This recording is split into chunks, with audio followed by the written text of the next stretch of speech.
si tu apprends que ton Dieu autorise l'esclavage, est-ce que tu arrêteras de prier ce Dieu-là? Oui, bien sûr. Ok. Prends la sourate 16, verset 71. Verset 71.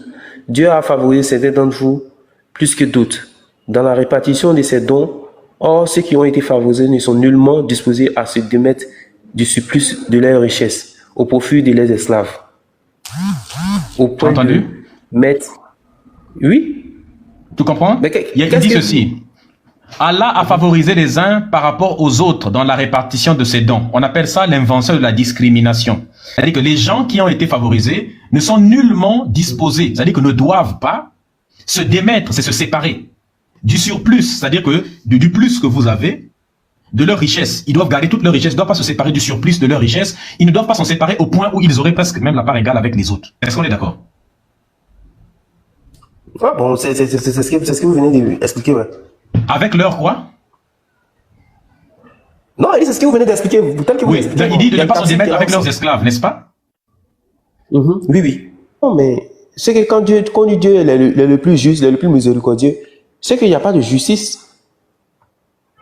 Comme tu le dis, est-ce que tout ce qui existe... Brahima, est-ce que tout ce qui existe n'existe que par la volonté d'Allah? Oui, bien sûr. L'esclavage a existé par la volonté de qui? Par la volonté c'est par la turpitude des hommes, et je ne sais pas si c'est le mot juste, mais c'est parce que les hommes ont été, voilà, ils ont fait ce que Dieu a demandé, et puis ils ont mis l'esclavage. C'est tout.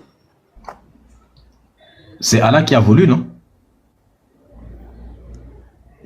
Bon, selon l'explication qui est là, si on veut lire ce verset-là, bon, ça veut dire cela, mais est-ce que le contexte réel là, c'est ce qu'Allah voulait dire? Qu'est-ce qu'il voulait dire en réalité? Bon, moi je comprends pas bien ce texte-là. Sauf si je suis cliquer dans le Tafsir.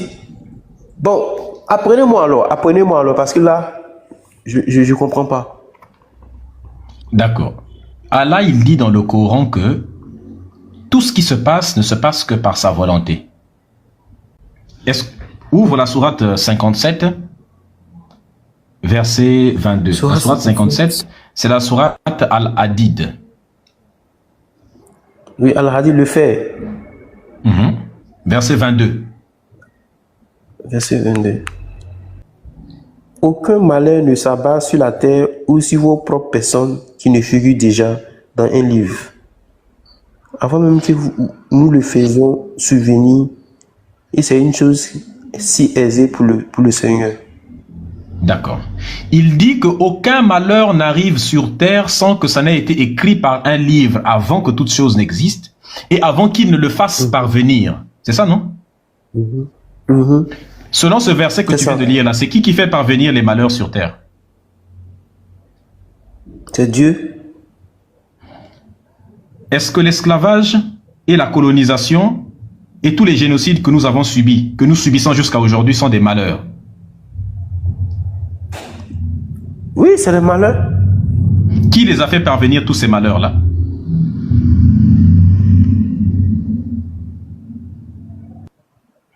Bon, c'est... Ouais, mais... Bon, c'est tel que c'est expliqué ici. Bon, si c'est...